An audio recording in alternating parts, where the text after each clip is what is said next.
So what's the answer here? No government involvement, tax cuts maybe out there. Can we afford tax cuts? Well, there were some good elements that the White House talked about today in its paper, but that the president didn't deal with very much. You heard him briefly touch on it. Zero capital gains, increasing expensing and depreciation for small business.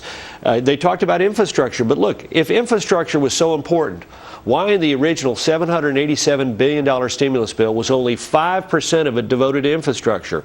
Remember, 95% was devoted to something else. The president today said that was absolutely vital to getting the economy going. Well, Mr. President, with all due respect, if it's important today, why didn't you do it back there when you passed that $787 billion stimulus bill? But the rest of this was small ball. This was a president who's more concerned with his job security than the job security of Americans. I was touched by that line when he said we've got to get away from endless campaigning aimed at scoring political points. Because for decades, too many in Washington put off the hard decisions. For decades, we've watched as efforts to solve tough problems have fallen prey to the bitterness of partisanship, to prosaic concerns of politics, to ever-quickening news cycles, to endless campaigns focused on scoring points instead of meeting our common challenges.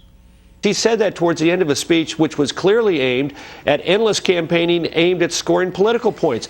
You know, the TARP program, I'm sorry to hyperventilate here, Jane, but he said that was flawed. Well, wait a minute. His Secretary of Treasury was one of the three people sitting in the room designing the TARP program. Why did the President of the United States gratuitously attack his own Secretary of the Treasury today? Well, but it was the TARP program that was put into place before he came into office. Carl, I'm running out of time. But Geithner was sitting in the room designing that plan with two other individuals.